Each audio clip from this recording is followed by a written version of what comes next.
It's Misfits. How are you feeling? I'm feeling pretty good. Despite the loss yesterday, I still feel pretty confident going into today's games. Yeah, but still, you beat G2, you beat Splice already. What are your strengths going into this game?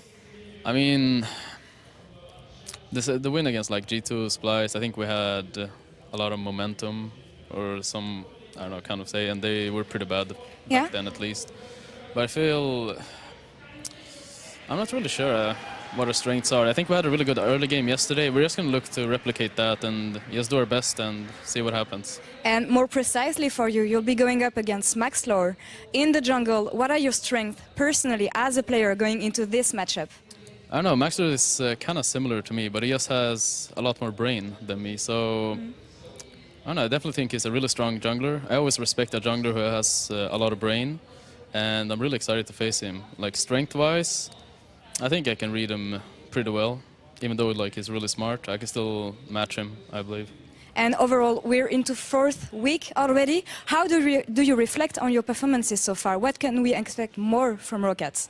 I don't know, we're kind of a team that improves really fast, and we're all super motivated, and we work really well together.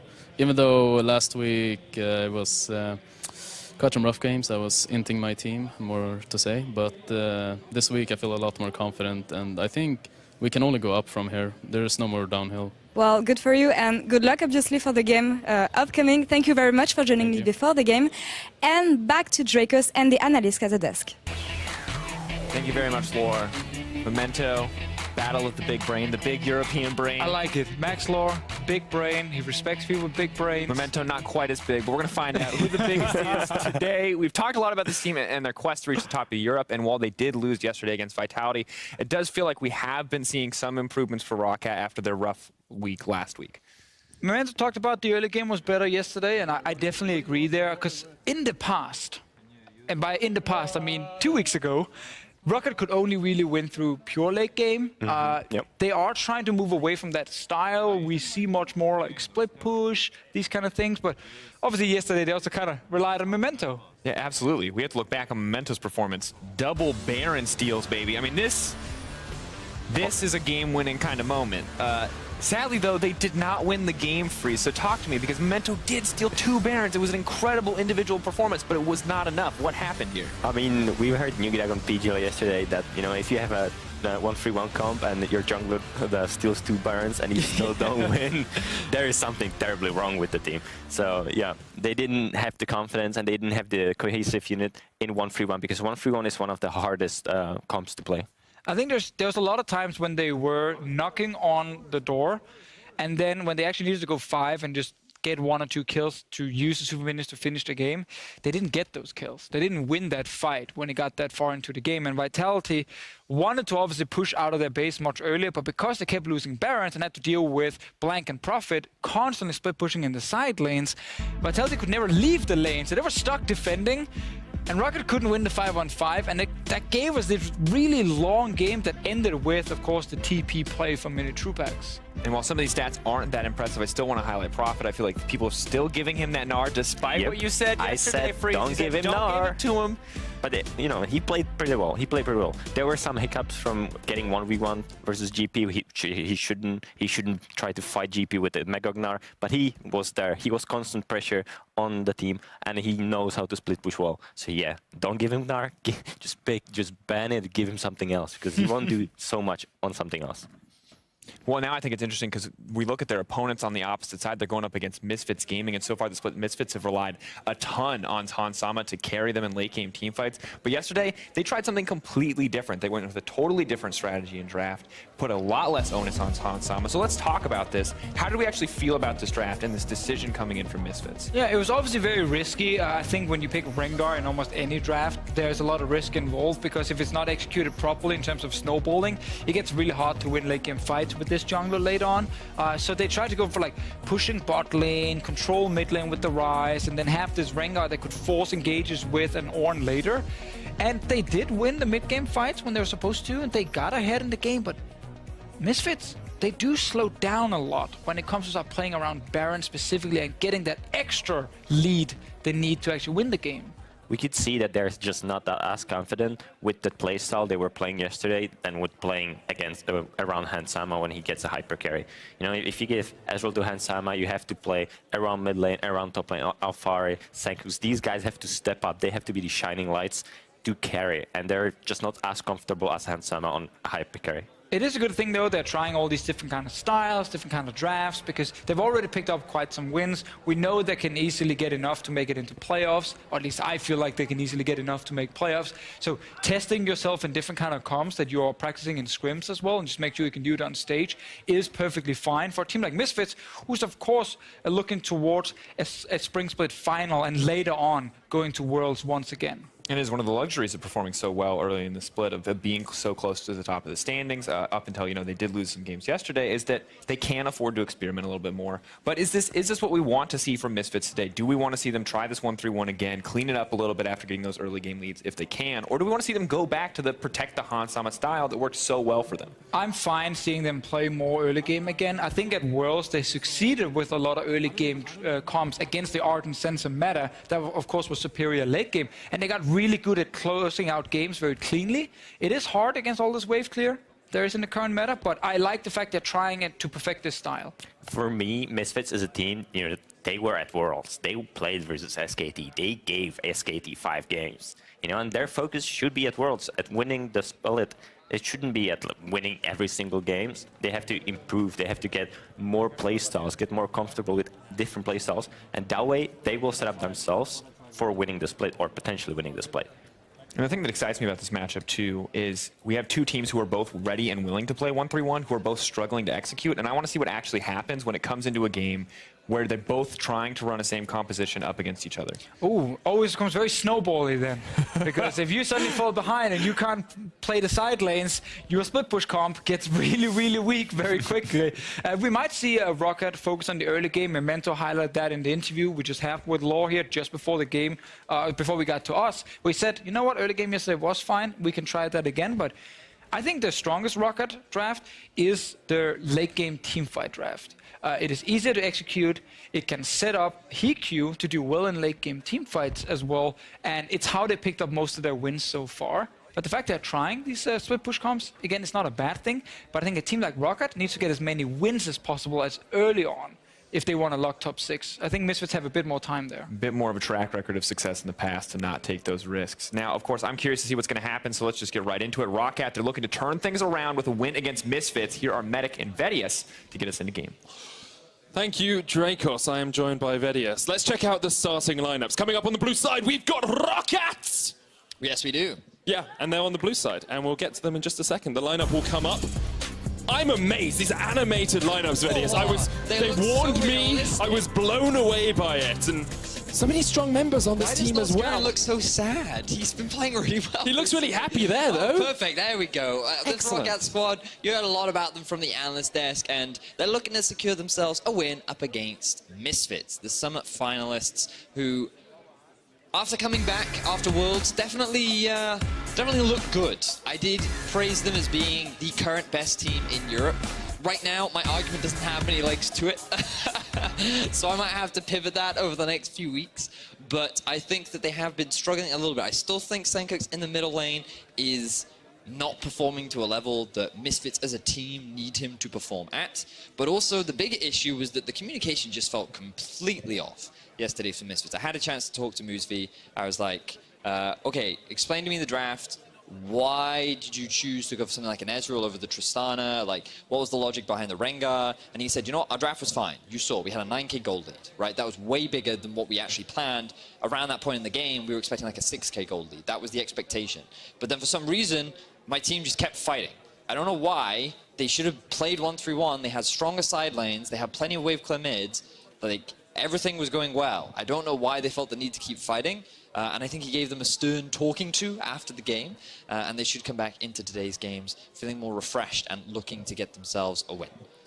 Roccat, on the other hand, played up against Vitality yesterday, and it ended in a incredible affair as Mini Trupax teleported into their base Really to long finish game, it off. Very back and forth. Memento stole a lot of Barons. The team played very, very well. They utilized an early game lead very effectively.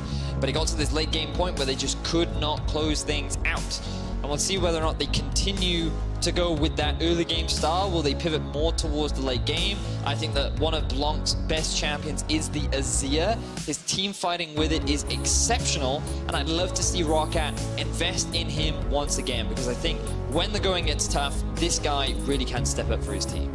There is the Galio ban, something we've seen both Senkux and Blanc play this split. There's GP as well and Zoe from Roccat, trying to take something out of the hands of Alfari, who's most played is Gangplank. Expect to see conventional bans usually, or? I like that ban away from Alfari, because I think Misfits are one of the few teams in Europe that can really utilize a Gangplank really effectively. We saw Vitality utilizing it pretty well as well.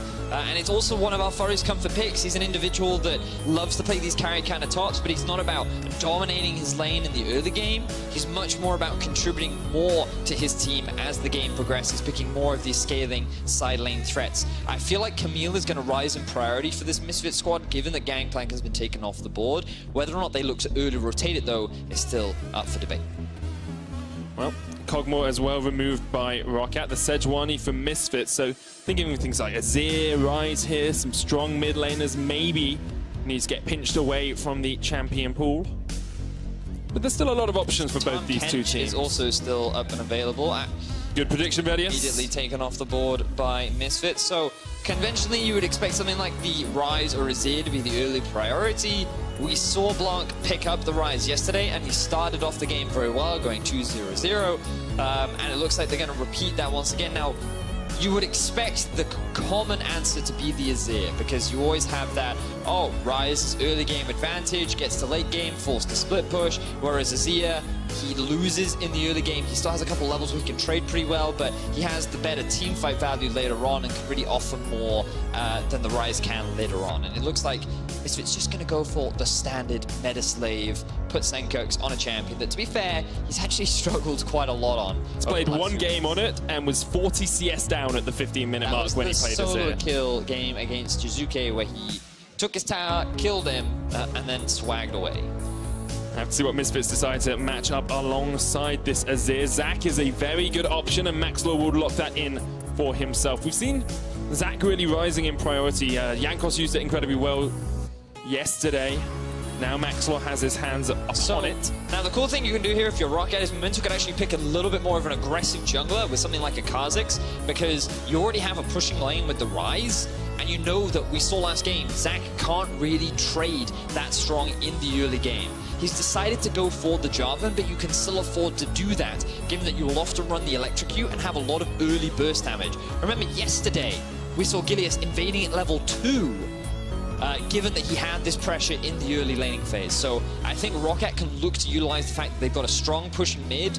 Camille typically considered a strong pushing top, unless Misfits choose to answer with a Gnar, where they can get a little bit more pressure back in the laning phase. It's really interesting to see Roccat go for the Camille this early on, because Prophet has been so good on the Gnar, so effective in that top lane, has yet to play Camille, and they decide to secure it for him.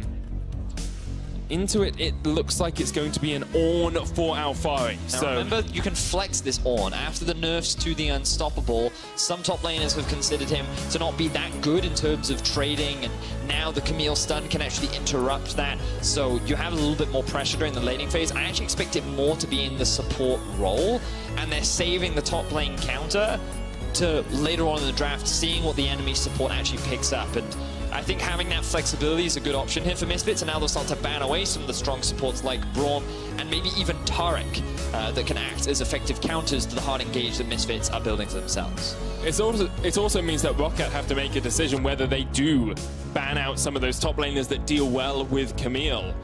At the moment, they're going for the Kalista. Looking at the AD carry pool, HeQ has played some safer AD carries, lots of Ezreal, lots of Caitlyn this split.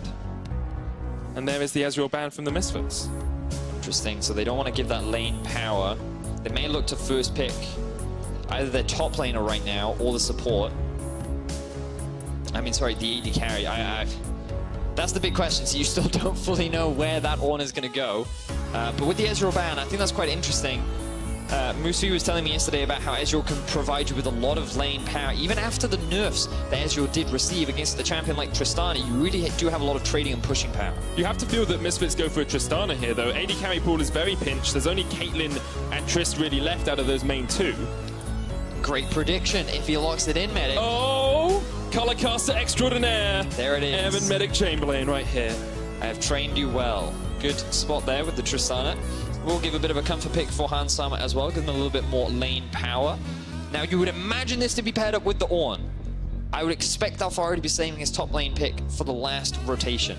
Looking at some of the top laners that are still available, things like the Gnar are still up and good. Vladimir could also be a potential against the Camille.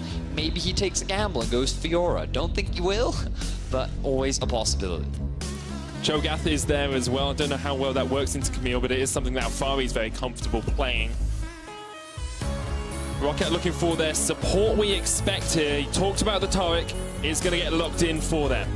I'm surprised that they decided to ban away the Ez over the Taric. I think it's because their eyes were on early rotating the Trist, and they recognized that yesterday Trist is a pretty good disengaged AD carry and hard to lock down, especially if you're running the Zac. So they said, you know what, we'll ban away the Ez, secure ourselves the Trist, and now they're just going to have to find a way to play around this Taric, which, to be fair, provided them with a lot of issues yesterday. I remember 2 big fights where that Taric ultimate swung the fight in favor of Giants. And rounding things out with the Alistar, so the Ornn will be going up top lane. Looks like Alfari will be playing a tank, and they'll be relying on Senkux and Hans Sama to be the big carries. A bit of a shift from what we've seen from this Misfits roster. Hans Sama has been carrying them incredibly well thus far. On the other side, Roccat had Prophet in the top lane, who's played very well. Hiku, who's putting out big DPM, even if he's not the most noticeable of carries. And then Blank on that rise in the mid lane, played it very well yesterday. Really good at splitting the pressure across the map. Now, you would expect in the early laning phase Roccat to have the pushing advantage. They have a lot of strong laners with the Ryze, the Caitlyn, and the Camille, which should allow Memento to go for these early invades and try and mitigate some of the pressure that Maxwell is going to look to exert with the Zac. However, you can't really ignore the all-in power that this composition has from Misfits. The Ornn ultimate, the Zac ultimate, the EQ engage combo from the Alistar, the Shurima shuffle from Azir. And if you're feeling really audacious, you can go for the Tristana ulti flash play knockback. The Wild Turtle, I believe. The Wild Turtle. Regardless, there's a lot of engage on the side of Misfits right now. What are Roccat looking to do then? You say they've got pushing lanes. How does their composition actually work as the game progresses? Well, again, it's all about the early game, very similar to what we saw yesterday. Their siege is really good with the Caitlyn. They can set themselves up for the 1-3-1 later on into the game. So if it goes late like it did yesterday, they have the ability to play on the side lanes, which we've seen both Blank and Prophet can do fairly effectively. Roccat versus Misfits, 3 and 4 versus 4 and 3. Roccat looking to even out the series as we get onto the Summoner's Rift. Even out their position in the LCS. And the Summoner's Rift has got a stopwatch. Went golden there for a second. You freezing as well. The camera's not on us, Veddy. Oh, right, yeah. Doesn't work if you do it just there. I was doing the stopwatch impression. Thought it'd be funny. But, yeah, this gives us a lot of opportunities to talk about the stuff that's going to happen in game. So top lane is where I want to focus first. Because you've got Camille and Ornn. I want to talk about the junglers first. We can talk about top lanes after. Okay. I'll let you go first this time, Betty. Jungler's really important because Memento needs to invade Zac. Zac is really good early ganks because you can never really see where he's coming from. He will max the Elastic Slingshot first, and when you have a lot of ganks set up in the form of Alistar Trist in the bottom lane, you have the Shurima Shuffle in the mid, you've also got an Ornn, who can be also surprisingly effective at setting up ganks in the top lane. There's a lot of setup for Misfits, so it's really important that Memento invades and shuts down the jungle. Just quickly so that everyone knows, Blanc is switching the DPI settings on his mouse. They weren't set up optimally before the game, so he wants to make sure everything is perfect for him as he gets into this game on the Summoner's Rift. So obviously wanting to set those up properly. 3K DPI, personally. I really like my mouse. So high. Super sensitive. I play 800. Wow. I like the flick shots. You know, it's funny, I'm an AWPer. Because I was told when I first started playing League of Legends that if you have a higher API, that's what all the pros use, and I wanted to be a pro player, so I tried to copy them, and I learned to play League of Legends on an insanely high DPI, and now everyone that uses my mouse, I can't play with anything lower than 3K. See, I was the same, and then one of my friends was like, stop doing this, play at 800, and I listened to people. I can't. It's why my wrist is really bad right now, actually. I would highly recommend you lower TPI, because it is not good for your wrist in the long term. As well, we're just checking to make sure Blank's mouse can click. That's important. It's a very important function of a mouse. Really, really valuable, I would say. If it can't, we'll obviously get it sorted out, maybe get him one of his extra peripherals that we have. Right, so you wanted to talk about Camille versus We've Ornn. talked about Memento. He needs to invade. He needs to pressure the jungler. Yes. Camille versus Ornn. Prophet versus Alfari in this top lane. Okay, what exactly would you like to I want to know how this matchup goes, because we thought the Ornn was going to be support, and then Misfits were like, nah, it'll be fine in the top lane. It can deal with Camille. So, I mean, the thing about Ornn is he still does a lot of what he used to do, which is he trades surprisingly well, largely because he has the shield on his W. You have a pretty easy to set up CC combo with the Q and the E. And then the moment he gets ulti, he actually has a lot of engage threat, even onto a champion like Camille that has a lot of mobility. Now, in terms of skirmishing early levels, I would give the advantage over to the Ornn. But the moment Camille gets first back, I would imagine she'll either go for an early Tiamat or an early Sheen. That's when she should start winning out against this tank, because tanks unfortunately aren't designed to be strong in a side lane. And while Ornn does have a lot of wave clear and wave pressure, the moment that Camille gets a couple of extra items, she'll start winning out in this 1 versus 1. And I think that suits Prophet quite nicely. We've seen that he is this kind of split push player. He's an individual that likes to be ahead during the laning phase, and I think that he's on a champion in a matchup that he's set up to do this. But at the same time, Alfari, he is someone that prefers playing carries, but again, he's not an individual that gets his leads during the laning phase. He prefers to hold his own and just get out of laning phase unscathed, and then transition his value more towards the mid and late game, where he can offer a little bit more value to his team. He's always TPing in, he's always working very closely with Max Law, and we'll see how that translates into game as we return back to the room. You can see all the players clicking furiously there. Clearly his mouse does work. You can see Blank moving. Tiny steps. That's a low DPI right there. The support battle. This is the most important part of playing support. What's Karen's even doing? It's gems versus bells. The ultimate battle as the crowd gets involved. Guys, don't encourage them. Observers, come on. I think they're allowed to encourage them, in all honesty. This is so fun.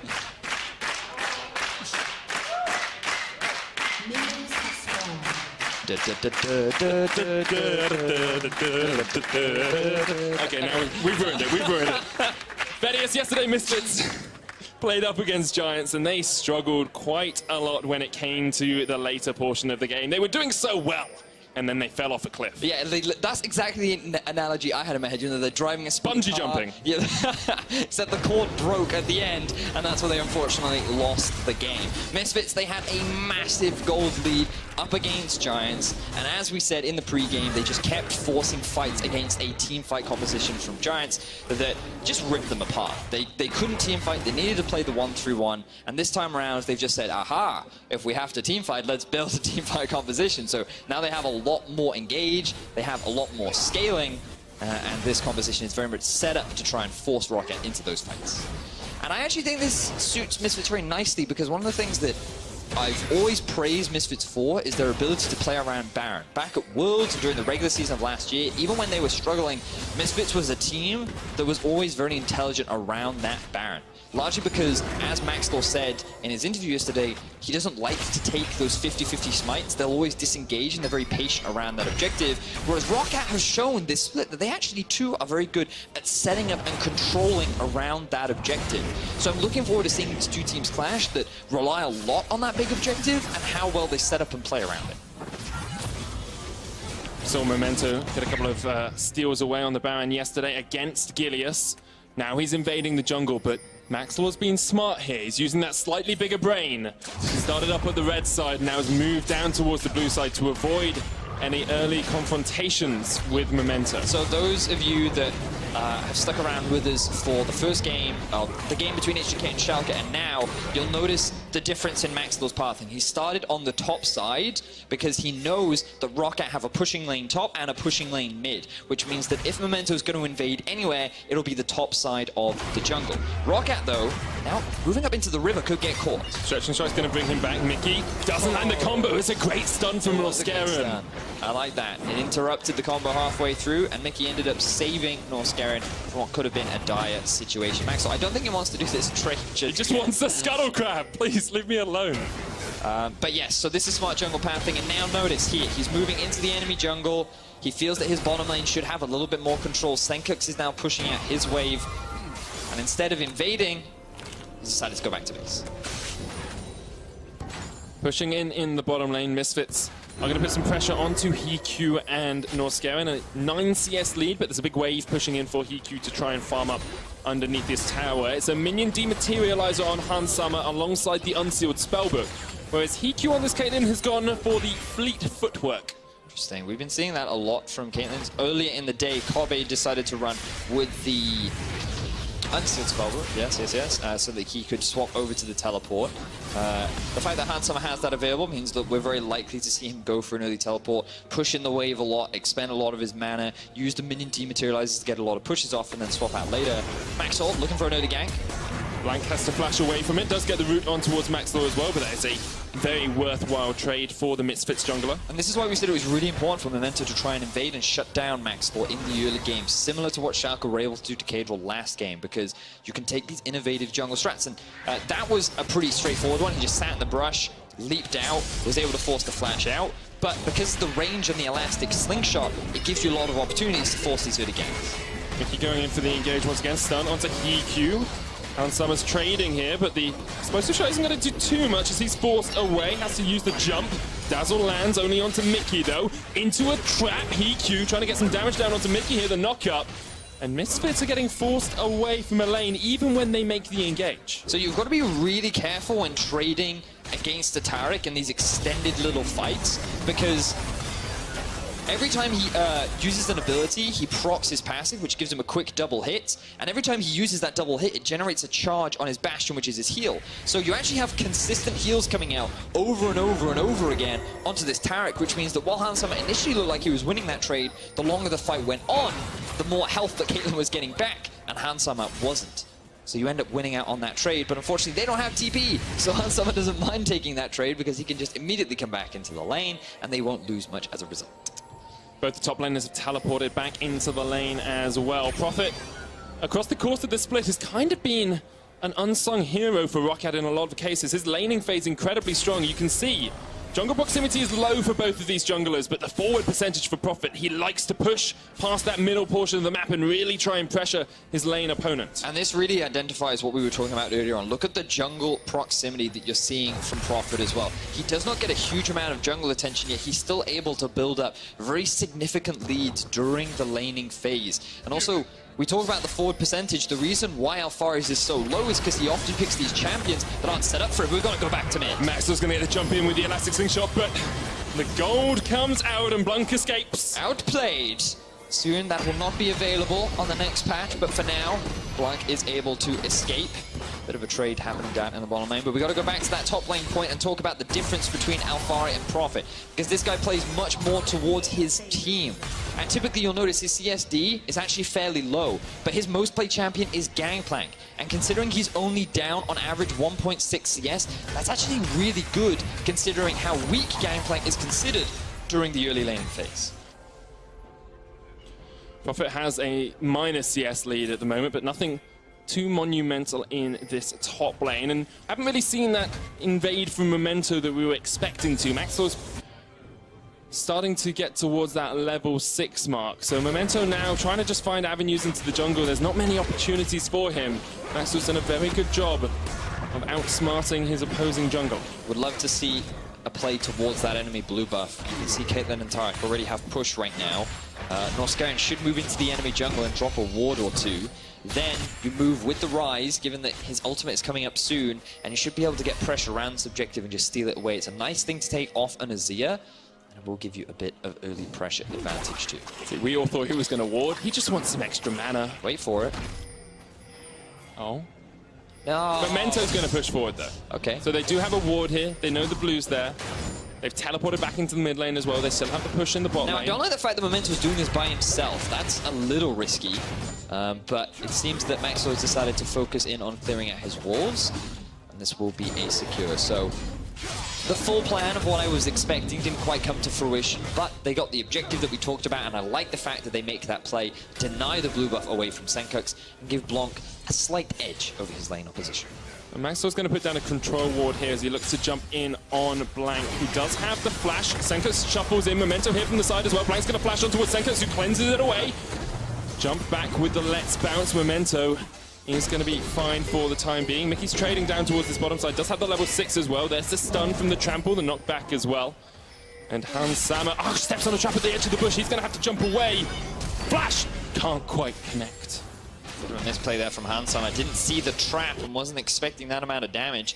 Now, Memento, good counter gank in the middle lane. I saw the pings coming down and they were like, oh, hang on, that control wood was just dropped. I reckon Maxwell's going to come for a kind of gank in the middle lane. See a bit more training down in the bot. Explosive charges on Norscaron, the heal used early, but another trap on Hans Sama. Doesn't have the heal, of course, he's only got the TP. Hiku isn't going to go any deeper for this, but Misfits bot lane is not performing as well as we often see it. They keep trying to go for these trades, which the Tarek and Caitlyn are able to win out. Again, remember those extended trades with all the healing and the stuns coming out from Tarek. It's making it difficult for Misfits to really win out. Tarek often does well into those melee supports and is proving it once again as to why. Maxwell now recognizes, oh no, my blue buff has been stolen. And will unfortunately have to walk through the river in shame. It's interesting though, because although Hansama and Mickey are losing the 2v2 trades in the bot lane, because they have the teleport, they can just get back even quicker into the lane, and it means there's about a 15 CS lead here for Hansama and some damage on the tower as well. Could even look for the first tower down towards this bottom side, because Maxwell is here. And this is the risk that you run by going for the fleet footwork. It will offer you an extra bit of mobility in the late game fights, and with all this engage, it does make sense. But the early pressure that is going in favor of Misfits is really starting to grow. Do they go for this? The minion wave is a long way away. They decide against it. Just retreat back towards their own side of the Summoner's Rift. Let's have a quick look across the lanes here, Vedius. Top lane starting to swing in favor of Prophet. He's about 10 CS up in that lane. Mid lane, 22 farm ahead for Blank. And Senkux once again is struggling to actually keep up in the laning phase. Typically you would expect a slight CS lead in favor of Rise, but I'm a little surprised that it's this big. Feels like Senkux has been showing a little bit too much respect to Blanc perhaps, but I guess you kind of have to when you have two pushing lanes and an enemy jungler that can just come in and blow you up at a moment's notice. So for the time being, he's just going to farm away. I definitely feel that Senkux really does step up once you reach the mid-game. Once he starts being involved in team fights, that's where you actually start to see some of the true strength of this individual. Laning phase, definitely not one of them, though. And his shuffles have been pretty strong thus far. Has caught out Blank a couple of times, making him burn the coming down stopwatch. I feel like they want to try and use this Rise ulti to secure an early tower. Camille also roaming down towards that mid lane. Pushing lanes happening here for Roccat. We talked about it. It allows Memento to be a little bit more aggressive. Blank pushes in the mid lane. Camille is going to roam her way back up towards top. It's only a Cloud Drake, so I don't really expect to see much action around there, but getting the first tower of the game is a great signal of intent for you for the rest of the matchup.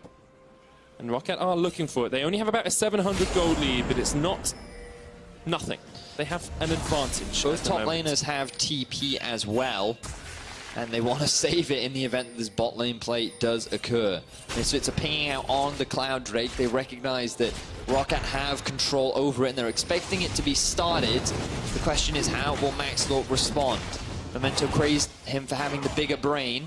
Can he use that bigger brain to stop this early objective from Roccat? You can see Blank thinks he needs to put some pressure on here because Memento was on the Cloud Drake. He's going to take some damage in response as Memento comes in down towards the Dragon, though there is a fight as Mickey X has engaged on towards Hiku and Noxcare, and Hiku has no mana. We know how dangerous that is for a Caitlyn, but Mickey X is now caught out the flank from Misfits. Cosmic Radiance, here comes Prophet onto the backline. This is going to be a double. You have to feel Hansama's dead. Mickey flashes, but the follow-up flashes come in, and Roccat get two. The TP play was so much quicker from Prophet than it was from Alfari. Immediately he came up from behind Misfits and was able to get an extremely effective collapse down onto the bottom lane. Really good play there from Roccat, getting themselves an early lead and doing what their competition needs to do. And it's not just a single member, it's all of Roccat working as a team. Blank pushing in mid, bringing Maxlow across. It opens up the river. Such good stuff from Roccat here. They're going to get the first tower as well. And with it, a 3,000 gold lead over Misfits. This is what you would expect from this Roccat composition. Love that TP there from Prophet. Also, his ability to interrupt the Tristana jump, something that you very rarely see. So, Misfits, they go for this gank in the middle lane. They cannot commit to it. And while all that's happening, Mickey feels that they can get this collapse down, but what you don't see is this TP coming up from behind them, just below the river. Hansama sees it way too late. He tries to go for the jump, but he mistimes it. He ends up getting stunned and locked down, and that allows Roccat to continue their chase onto Mickey and secure themselves 2 very quick kills. And both of them go on to Prophet, the guy that's designed for split pushing. He, as an individual, loves to be in a side lane and loves to just draw that cross-map pressure. Unfortunately, Afari is not a champion that can match it. This is not the Fiora versus Camille like we saw earlier in the day. Fiora will win this 1v1 on the side lane, and it's only going to get rougher as the game progresses. Well, he's going to try and trade in. Has got Iceborne Gauntlet first on this Ornn. Bit of armor, bit of extra damage in these trades. Also mana, a very big thing that's important for Ornn, given that he does spam a lot of abilities. You can very quickly run out of it. But Alfari doing pretty well to trade against Prophet as of right now. Now they want to secure themselves the blue buff. This time around, Roccat not setting their eyes on stealing that one away. Their focus is on getting that top lane tower, the next objective on their list to secure. They did lose the Rift Tower, as we said.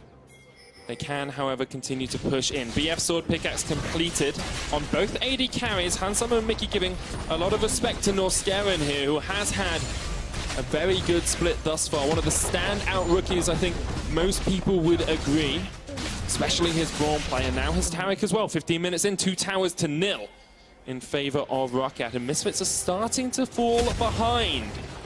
Roccat have shown us how well they play when they are ahead. Remember that both these teams coming off the back of a loss from day one.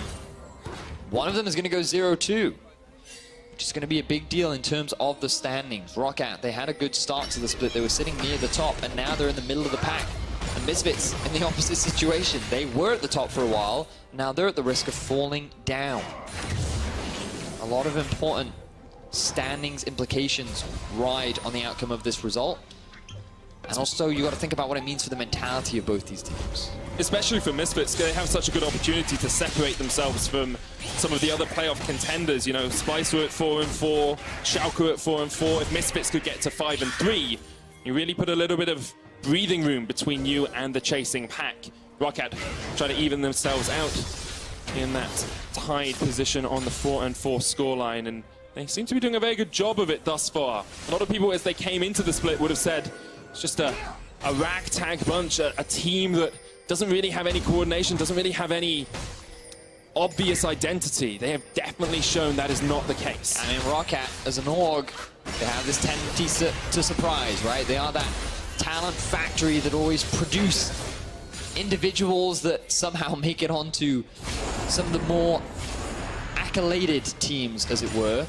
You know, we've talked a lot about the history of both these teams, but now we've got to get focused in on the game, because Misfits want to be proactive. They want to try and get a few added towers of their own. Rift Tower coming in from behind the tower here. It's going to get locked up and isn't going to get much damage down here at all. I'm not quite sure the intent behind that play. It was there. 2 members top, so now they can have a 5-man movement over to the mid, but here comes an engage. All of the Foxcrocs, Echox is dead, he too gets it, and now we're going to see Prophet use the Hexagon to make him get out of the fight. A double knock-up, and Summer just about eking his way away, but Blunt's not going to let him escape. Cosmic Radiance comes down, Alfari in the backline, Mickey X getting chunked out, Alfari's going to fall, double knockout. Prophet and Hiku on the chaser, and Alfari, even the shield can't save you now. Roccat get 4. And Misfits get 0. They use the Rift Herald top to try and bait Roccat up towards that side of the map. Then they could rush down this mid tower. But Roccat just force a fight. They feel confident. They feel ready. And they're able to very quickly shut down this Misfits team and extend their lead to 7,000 at 18 minutes into the game. Just a magnitude of advantage here. And let's look at this again, because Misfits just keep fighting. So, Senkex just gets blown up way faster than I imagined he was expecting. He did have his flash available, decided not to use it, and the moment that Jarvan just comes in, Roccat recognize they have so much more damage at this point in the game. Prophet again with a fantastic teleport. Oh wait, my apologies, just a fantastic flank overall. And Norskaren living up as he always does, showing a lot of excitement towards the success of Roccat. This composition is reliant on getting an early lead. They're playing towards that 1-3-1 comp that they do have. And Misfits, yes, they do have the scaling advantage, they do have the ability to team fight, but typically they are pretty good at mitigating until they get that mid to late game point. But so far, they've given away a very significant lead that Roccat are looking to run away with. Hiku building up towards the Infinity Edge next. You've got the Abyssal Mask, parts of his Zhonya's as well for Blank. Trinity Force already on Prophet in that side lane. It's going to be so difficult for Alphari to deal with him in any way, shape or form. Roccat trying to solidify their position near the top of the EU LCS here. Coming up to the halfway point in the split, I don't think anyone would have expected them to be this high up. But they are definitely silencing their haters right now. Well, there's still a long way to go. We saw them get an early lead against Vitality and then fail to close yesterday. Misfits, they've been in this position before as well against Fnatic. Against Vitality, they were at an even bigger deficit, yet they were able to find a way back into the game. And eyes will be on Hans Sama to step up, be the carry that he's been for this team so far. 0-2-0. More deaths than this man averages per week. And it's going to definitely fall on him to step up for his team. So we're starting to see this 1-3-1 really emerge for Roccat. You've got Prophet in a side lane, you've got Blanc in a side lane, you're pushing in the mid. Baron is on the cards, just spawned. There's a Cloud Drake as well. Apart from just pressuring the lanes, is there any other way that Roccat can really solidify their lead? I mean, right now, their comp is stronger. They've hit bigger spikes, they feel confident in their ability to team fight, and so forcing the Baron would not be a bad option for them. It's very early, it's risky, of course, but getting a TP out from Alphari and Mickey, funnily enough, would be very beneficial for them, because then it much better sets you up for the 1-3-1. So they don't necessarily have to commit to the Baron, but they can use it as a tool to bait some summoner spells out, maybe get a flash here and there, and just utilize the fact that their composition right now is very strong. And with a 7,000 gold lead, it's even further ahead than just the power of the champions individually. They did secure the Cloud Dragon for themselves. They are pinging out that Baron as well. Misfits have gained vision control around that, so we're looking at how many control wards Rockats have picked up, how many sweepers they have. They've got double sweeper, they've got... I'm trying to do the maths very quickly in my head. That's 9. 9 control wards. That is 9, yes. 2 + 2 + 2 is quick maths. If you add the 3 at the end, it's 9. Correct. And that's how many control wards Roccat have to try and gain control of this Baron area. Felt like really long maths, though. I feel like you took a long time to get. Yeah, it's the third game of the day. I mean, you do have a medical degree, so one would assume... You don't have to do maths in medicine, thankfully. Okay, fair. Okay, fair. Fair enough. Have pharmacists for that. Clearly, I overestimated you. Let's see if we've underestimated Misfits, given that they are at a 7,000 gold deficit. They do have the scaling comp. They're waiting to see if Roccat makes that mistake, but I don't think they're going to as they look for a collapse. Blank onto Mickey. There's a Dazzle Stun as well. Blank's on his way, but it's just going to go back up towards that top tower. You could see Prophet was waiting in case he needed to teleport in, but he didn't. And Roccat are just going to push for some tower advantage. Look at that control. Look at the vision now for Roccat. This is what we talked about right at the start of the game. Both these teams very good at playing around Baron. The setup for Roccat is clean. They're utilizing the strength of their comp and how much stronger they are over Misfits to just gain full vision control around the entirety of the top side of Misfits jungle. And now they can use this to either force the Baron, sneak it away, force Misfits to face check, find themselves a pick onto Misfits. The Baron setup from Roccat, once again, showing to be very clean. Misfits do still have a couple of wards in the river, which is helping them out a lot because they know it's a very low probability that Roccat are actually doing the Baron, even though they don't have vision directly on it. But so the thing is, Roccat have a few options here. Option number one is if you haven't swept out the river, you just wait 3 minutes because you know that the vision will be gone by then. or you reset, you clear through the river again, and then you lose a bit of control over the enemy jungle, but then you know, okay, we're guaranteed that this is clear. Once we gain or drop these certain control wards, then we can just go back and rush the Baron, or we can force them into a dire situation. Right now, it feels like their patience is more focused on, we're going to wait for the wards to expire. We know that we have split push threats, so we're just going to take advantage of that, and they're able to secure themselves another tower. So Roccat utilizing their comp extremely effectively right now. That's forcing Maxlor to face check a very dangerous situation. But I suppose he knows that Hikyu and Oscar are in a bot, so not as dangerous as perhaps indicated before. 23.5 minutes in. There's an 8,000 gold lead for Roccat, and they're on course for almost a perfect game here as well. Only the Rift Herald goes down in Misfits' favor thus far. No tower. Looking like it's going to fall soon. Scoreboard, Medic, so no one knows. See, this is the thing. I think Rift Herald doesn't count towards a perfect game, but I know some people think it does count, so I had to mention it for the people who are wrong and think it counts. That's very fair. Kind of you to consider them. Yeah. People are often incorrect, and you have to consider that in your everyday life. That's funny, coming from you. Now, let's focus in on some of the itemization that's been completed. You can see, again, how many control wards is that, Medic? Go, quick maths. 11. It is, in fact, 11. Good job. Which side were you talking about? If they're both 11, that's very impressive. Oh, okay, let's see. This side's 9. So, oh, yeah, but you knew I was talking about Roccat. That's the synergy I would come to expect from you. But Misfits, they're investing heavily in control. It's a big vision game right now. Always very exciting. I know the Fisher's backstage watching very closely at all the wards. And there's my favorite ward. It's your favorite ward, Vedius. Why is it your favorite ward? Because very rarely do people actually check it. The first rule of setting up for Baron is you put a control ward in the pit and outside the pit. And we don't have time because the fight's happening. Prophet's jumped on towards Senkex here as well. Maxlor goes unstoppable for the knock-up. There's the Realm Warp, and Mickey's going to get caught out here. He's sacrificed. Roccat get another kill. 7-0 now. Now Roccat find the pick much sooner than I was expecting them to find it. I felt like they were still setting up for the Baron, but they said, no, no, no. Misfits have overextended in the enemy jungle. This belongs to us, and we're going to use it very quickly to secure ourselves another tower and maybe even start off the Baron. No Realm Warp here for Blank, so he does need to be a little bit cautious as to how far he pushes forward, but Roccat want to fight in the mid lane. Alfari jumps forward onto Prophet.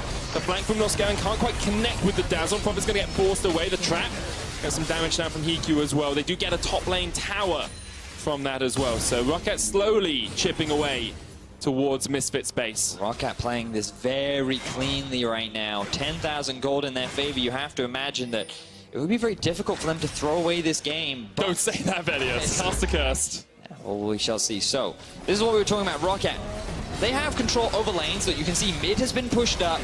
The bot was pushed up as well, allowing Prophet to roam over to join the rest of his team. They are guaranteed to have a numbers advantage. And then as Misfits is trying to reclaim vision control, Roccat strike and secure themselves a pick. And that is exactly how you want to be utilizing this vision. Rather than go for the Baron, because they hadn't killed Maxlor, didn't want to risk the steal, they decided to go for tier 2. I think it's the safer and smarter play. And Memento showing maybe his brain isn't that small after all. Roccat just looking so much stronger than they have in previous splits. Like, previously they would upset a team. Now they are consistently challenging the top teams, or the teams that we expected to meet near the top. Deathless thus far this game. They have never in their history as an organization had a deathless game. Wow. Five times they've had one death. But to have a deathless game against Misfits too, a team that looks very good over the last couple of weeks, except for this one. Even yesterday, they had such a significant goal lead that they very quickly threw away. I wonder if Roccat will do the same, or whether or not they can cleanly close this one out. Right now, for the time being, they're taking the time. They're utilizing the 1-3-1 comp that they have. You can see Camille still sitting down in the bottom lane. Prophet doing what he does best and acting as the split pusher. Double buff on top of him too. Level 16. Alfari really not able to deal with the amount of power that this Camille does have in the 1v1. Alfari's gone for the Warmogs on the Ornn as well, just to try and regenerate after some of those trades. And I want to take this brief opportunity to talk to our audience about windows, because windows are... Double glazing? They are, but also a term in League where you have a window of opportunity to make a play. Now, just keep your... If we can pan the camera over to Prophet, what you'll notice is he's just pushed up the bottom lane, and Alfari has to clear this out, right? Because he wants to get the experience, he wants to make sure it doesn't hit the tower, and he doesn't want it to go to waste. This produces a window where Prophet can move with his team to try and make a play happen. That's how they found the earlier pick, and And that's how they find other opportunities like this. Now, usually in the longer lanes, windows are more prevalent. And in this short scenario, Afari can very quickly clear it out and join the rest of his team. But we've now seen twice Prophet use these windows to find other advantages with his team. And it's really important as a split push that you recognize when you can take advantage of these windows and when your team can look to try and make a play, because that is how you successfully play these 1-3-1s and how you're able to close out the game. And you have to try and deny windows as much as possible. Prophet's going to jump on towards Max Law here. There's the call of the Forge God as well. Cosmic Radiance is going to come down.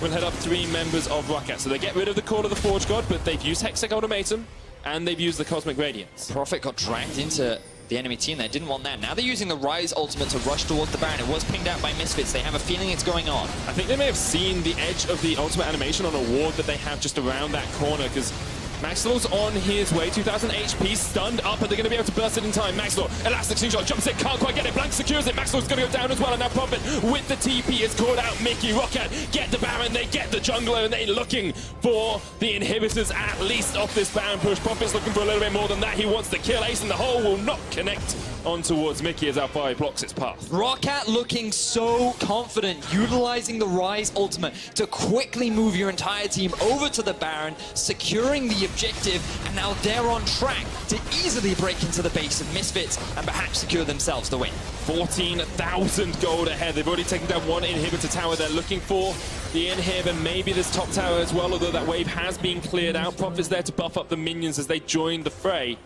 and Roccat will just back away. Memento leading his team to victory right now.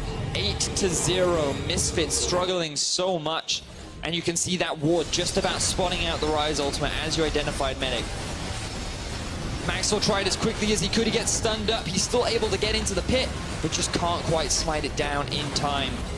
He ends up losing his life. Mickey gets chased down by the rest of Roccat.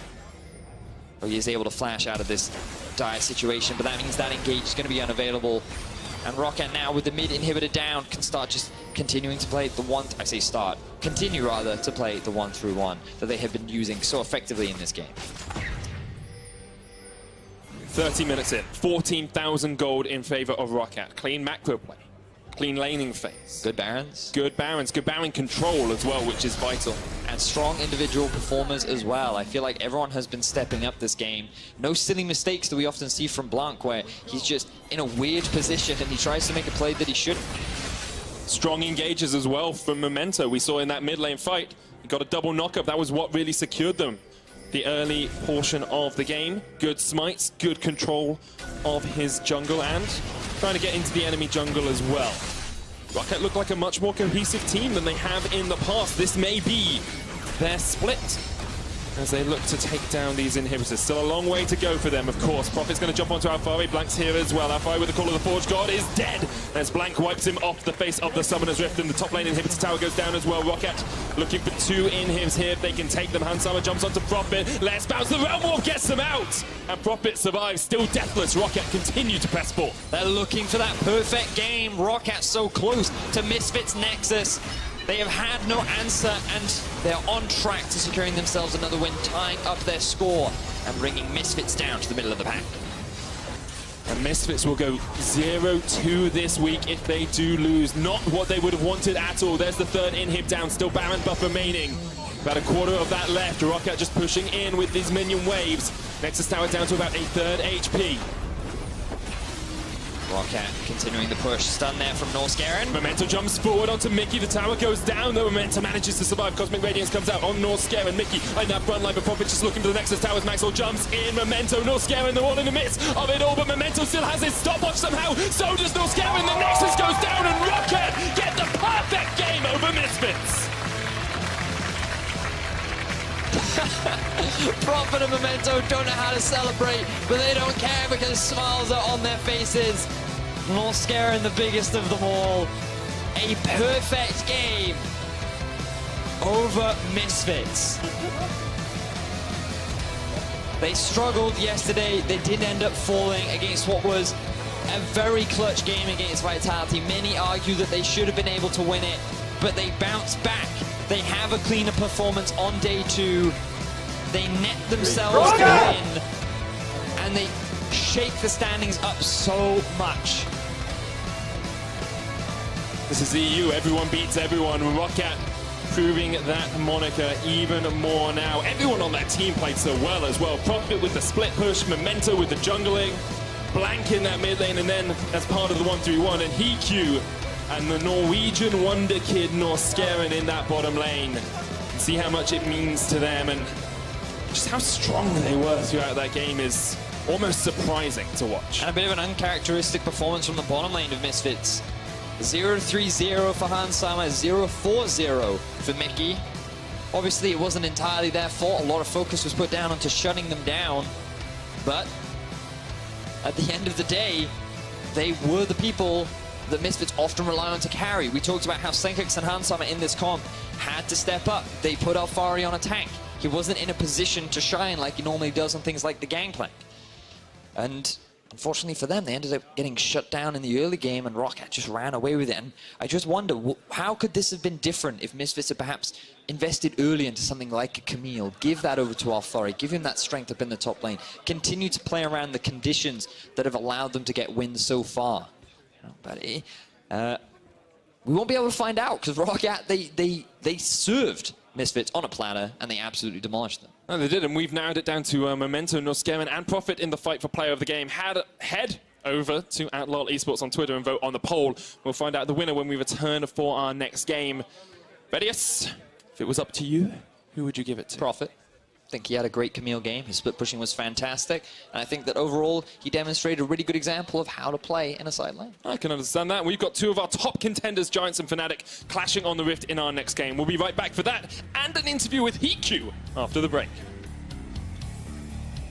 Here comes Profit onto the back line. This is going to be a double. You have to feel Hansama's dead. Mickey flashes, but then follow up. Flashes come in, and Roccat get two. Good job, guys. I can tip it back, but over to the mid, but here comes an engage. All of the fast shots, Senkux is dead, Hiku gets it, and now we're going to see Profit use the Hexagon to maybe get out of the fight. A double knock-up. Hansama just about eking his way away, but Blunt's not going to let him escape. Chunked out Alfari, he's going to fall double knockout. Profit and Hiku are on the chaser, and Alfari, even the shield can't save you now. Roccat get 4.